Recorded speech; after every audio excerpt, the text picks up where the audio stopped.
There is a curse no one talks about, a sickness disguised as strength, the inability to talk about your feelings. Some people grow up learning that emotions are safe, that love is warm, that pain can be shared and soothed by the people who claim to care. Others learn something else, that love is a weapon, that emotions are a liability, that the people who were supposed to protect you were too broken to do so. Some children have the luxury of leaning on their parents. Others have to become their parents. You learn quickly that talking about feelings is a luxury for those who never had to survive. Because when you're raised in chaos, when the people who brought you into the world see you as nothing more than another burden, emotions become a weakness. You learn to lock it all away, to bite your tongue, to swallow the pain and become something else entirely, something colder, something untouchable. And after enough years, it's not just a habit, it's who you are. Abandonment issues? That's what they call it, right? A neat little label, a way for people to pretend they understand. But what do they really know about what it does to you? About the way it poisons your mind, about the way it makes you expect everyone to leave, about how it turns love into a cruel joke, about how it makes you push people away before they have the chance to do it first. They say love is everything, but love is just another illusion, a sweet lie to make life easier.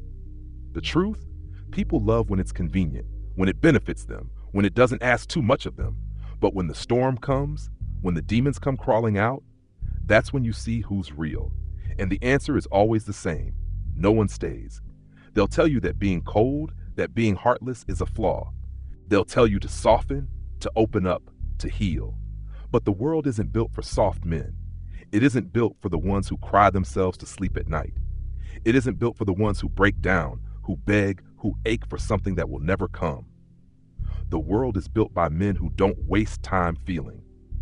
The world is conquered by men who learned long ago that emotions are just another chain, another way for people to control you.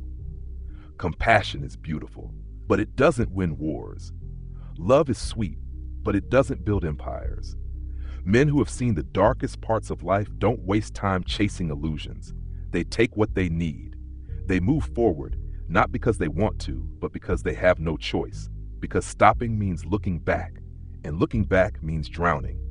So yeah, I don't talk about my feelings, because there's nothing left to say. I remember being a kid and wondering why no one ever saw me. Not really. I was there, in the same house, in the same rooms, but it was like I was invisible. The only time I was noticed was when I did something wrong, when I failed to meet the expectations of the people who were too broken to be parents. I was a ghost before I even knew what it meant to be one. You grow up fast when the people who are supposed to care for you are the ones you have to take care of. When your mother is too lost in her own pain to see yours. When your father leaves and never looks back, you stop being a child. You become a survivalist, a soldier in a war that no one else sees. And then they have the audacity to tell you to open up, to share, to be vulnerable. As if vulnerability wasn't the very thing that got you hurt in the first place. As if trusting people hadn't already shown you how easily they can walk away. I learned that love was a weapon. That people use it to control, to manipulate, to keep you waiting for something that will never come. And yet, deep down, there's still that aching part of you that wishes it was real. That some part of the illusion could be true. I used to believe in love. I used to think it meant something. But every time I got close, every time I let my guard down, it ended the same way. Silence, distance, another person who couldn't handle the weight of who I am. They say love is unconditional, but that's a lie. Love always comes with conditions. Be this, do that, don't be too much, don't be too little, fit into the mold they want, or watch them leave. And so I stopped believing, not out of bitterness, but out of self-preservation. Because how many times can you burn before you stop reaching for the fire? You want to know why cold men win? Why the ones who shut off their emotions are the ones who take control? It's simple. Emotions make you weak. They cloud your judgment. They leave you exposed. They make you easy to break. And I refuse to be broken again. Growing up in an abusive household does something to you. It rewires your brain. It teaches you that safety is an illusion, that trust is a weakness. The psychological scars run deep. deeper than people realize. Hypervigilance becomes your normal state. You're always waiting for the other shoe to drop, always analyzing people's words, always on guard. You don't just expect betrayal, you prepare for it. You stop forming attachments, not because you don't crave them, but because you know they won't last. Relationships feel like a time bomb, like something designed to explode the moment you let yourself feel safe. So you stop letting people in. You become distant, detached, untouchable. You trade warmth for survival. You stop caring before you can get hurt.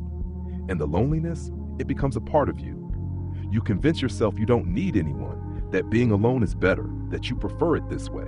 But deep down, you know the truth. The isolation eats away at you. It makes you bitter. It makes you resentful. It makes you angry at the world for making you this way. And yet, deep down, we are the most caring people.